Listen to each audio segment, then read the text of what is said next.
what happens when you put milk into tea? I know you're a big fan of tea. On the last conversation, you spoke about a lot of the benefits of tea, but I think I've heard you say that if you add milk to your tea, that actually you reduce some of the beneficial effects. Is that right?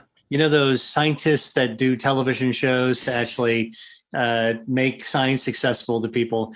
This is kind of where we need to go with this topic. So look, tea, green tea, especially, has a natural polyphenol that's called catechins, EGCG, epigallocatechin gallate, EGCG, and the catechin is actually just part of the natural substance in the tea leaf.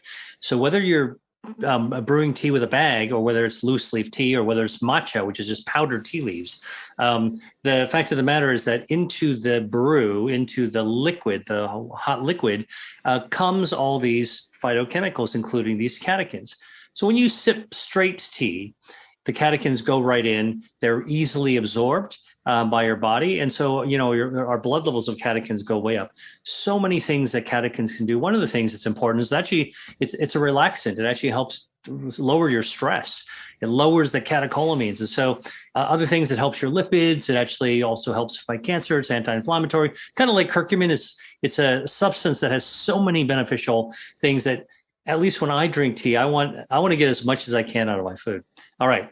Now, I deeply respect traditions of eating and drinking. And one of the things that, I know is a tradition in England is, or in Ireland, you actually put some milk or cream into your tea. It actually changes the flavor profile, and it's lovely. I've had plenty of teas in England before, and I find it to be just such an incredibly nice. I feel great, sort of like having an English tea. Put dairy in it. Here's what you need to know. Dairy, and I'm talking about cow dairy, right? So not nut milk. This applies to cow dairy. We'll come back to the nut milk in a second. Cow dairy, okay, actually is fat. Milk has got fat in it, like butter, which is made out of milk. And the fat, when you put it into your tea, does change its flavor, but that's not what we're talking about here. We're talking about the fact that when milk or cream is put into tea, the fat molecules in the cow dairy form little soap bubbles. These are microscopic soap bubbles. They're called micelles. Fat likes to stick with fat. And so tea is mostly water. And so when you pour milk into tea, the bubbles, the dairy fat sticks together and makes a little tiny soap bubble. And what does it do? Those soap bubbles trap the polyphenols from tea. It traps the catechin.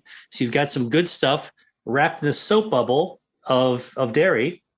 And now when you drink the tea, the catechin is trapped in the soap bubble. It doesn't get absorbed as easily in your stomach, and it just rolls down your gut, and a lot of it comes out the other end. Okay. And so you're missing out on a lot of the good stuff. You get a great, you get a nice flavor. And so I have, what I'm telling you is that if you're drinking milk, or cow milk, dairy, put it in your tea, you're getting good flavor if that's what you like, but you're missing out on as most of the polyphenols. So just be aware that that's what you're actually doing. Now, if you want to actually still cut the tea with something that is milk-like, nut milks are fine because they don't actually have the same fatty reaction that the cow dairy has. So almond milk, cashew milk, those soy milks, they're all fine.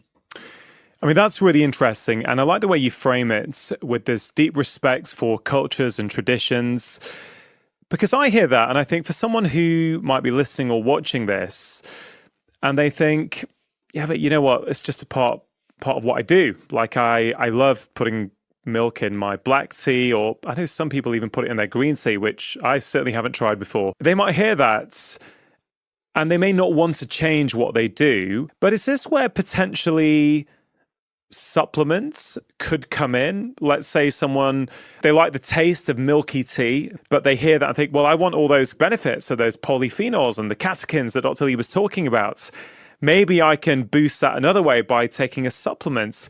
Is there any merit to that way of thinking? And I guess you could expand that broadly into what is your view of, supplements as a whole huge category, but there are some really good quality supplements out there. Perhaps you could speak to those issues a little bit, please. Yeah. Well, let's pick up the thread on tea for a second, because I had this discovery that might be useful for your listeners who are in exactly that situation where they like the taste of milk in their tea. I discovered there is something called milk tea, and it's actually from Taiwan. It's grown in the mountain, and it's just pure tea leaves that when you brew it, it tastes like it's got dairy in it. Oh, wow. It's quite amazing. I mean, if I made a cup of that for you and then made a cup of English tea with milk in it, you would have a hard time telling the difference. It's quite remarkable. Milk tea. It's a kind of, I think it's an oolong style tea, so it's mildly fermented and still got green properties. It's got polyphenols in it, but it has to do with the way, the climate, the way that it's naturally grown and the type of tea it is. So, all right, so let's move that aside for a second. All right, well, so what about supplements? I think that we should look to the word itself. A dietary supplement means something to top off.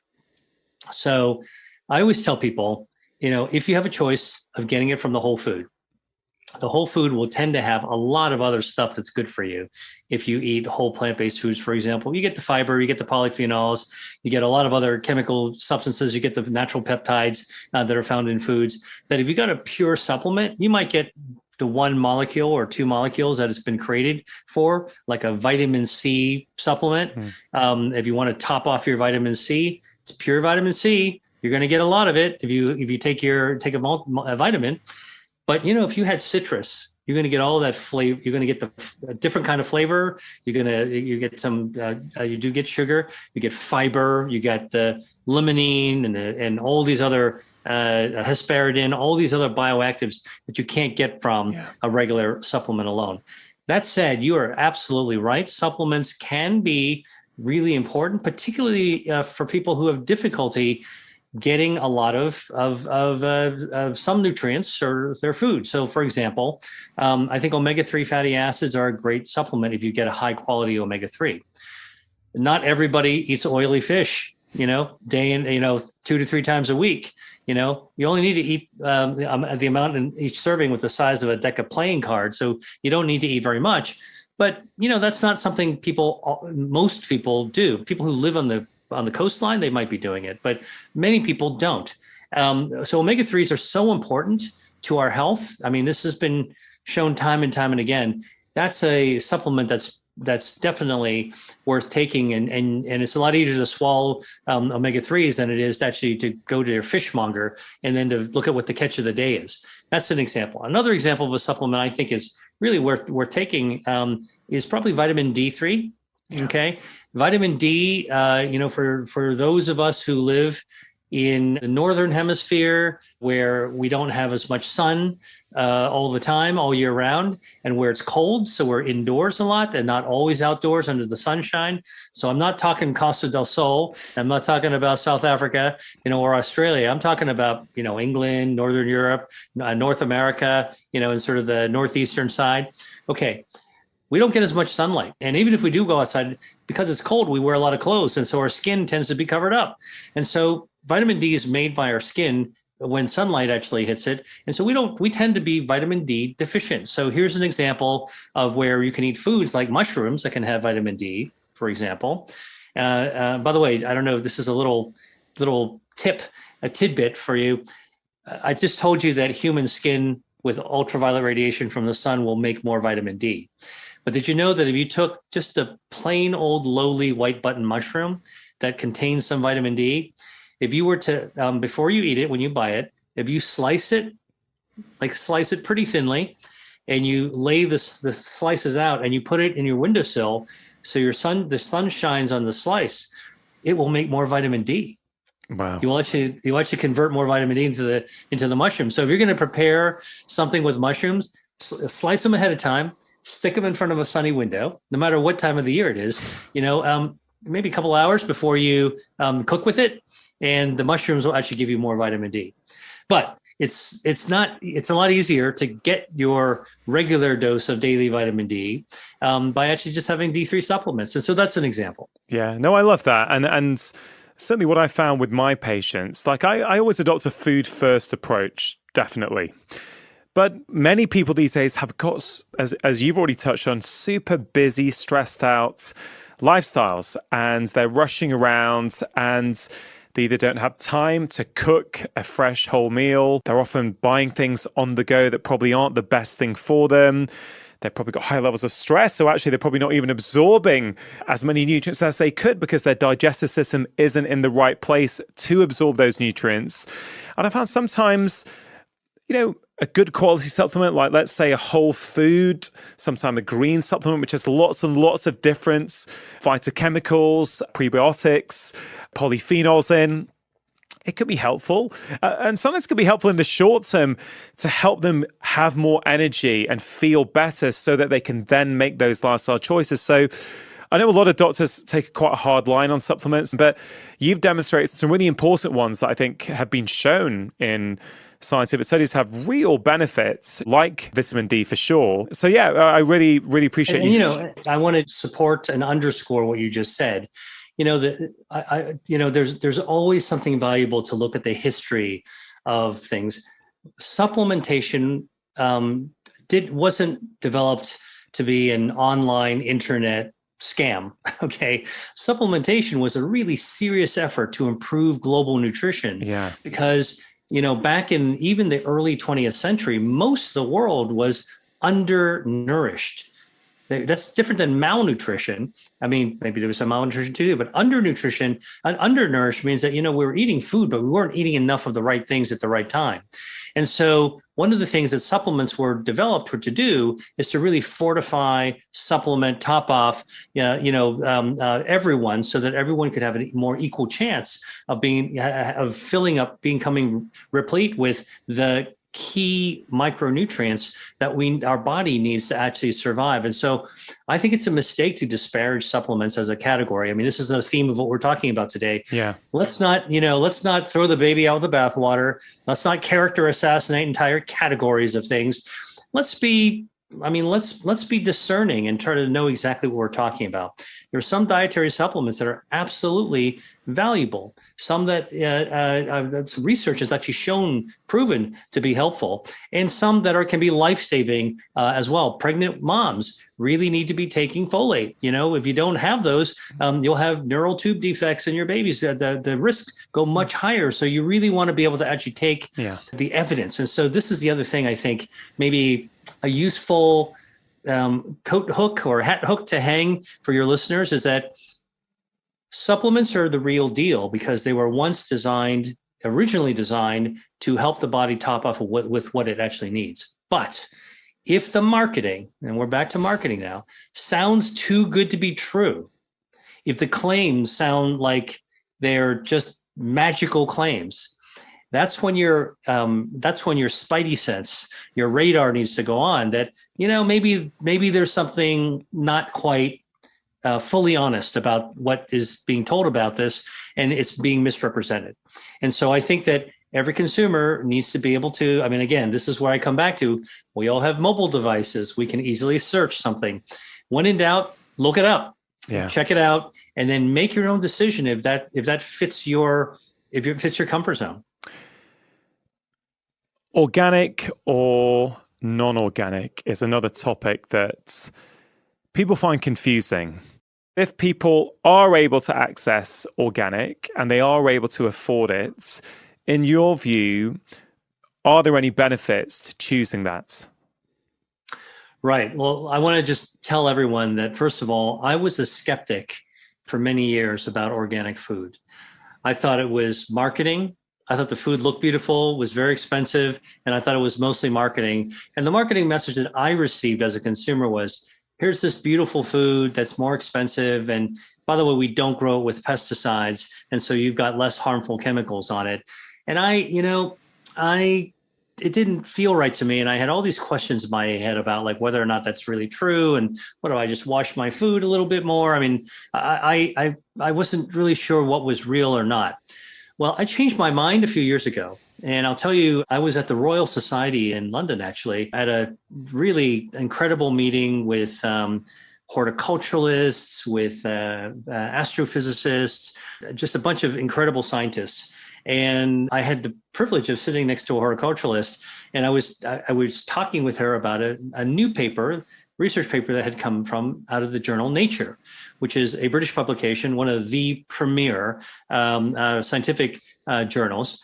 And I said, I just read this paper that was really astounded me. They looked at strawberries and they were looking for the natural substance, ellagic acid, which is what makes strawberries tart. And ellagic acid is anti-inflammatory. It helps your immune system. It starves cancer. I've done research on ellagic acid myself. And so I know how powerful it is. And they were looking at strawberries, comparing organic versus conventionally grown strawberries. Another way to say that is strawberries grown with pesticides or not with or no pesticides. And they were looking at ellagic acid in the strawberries. And when they measured the conventionally grown strawberries, they all had some ellagic acid. That was fine. Okay. I expected that. But then when they measured the organic strawberries, every single organic strawberry they measured had 2 times or more of the ellagic acid. And I thought that was absolutely astounding that an organically grown fruit would actually have more of that beneficial substance, that Mother Nature's kind of bioactive. And so I talked to the horticulturist and I said, okay, so help me understand why, right? So look, when you're talking to a real scientist, when scientists admit that they don't know something, right? So, and that's how anybody who says they know everything, probably not a scientist. I mean, I literally admitted my ignorance about this, and I asked the horticulturist, "Can you help me understand why that might be?"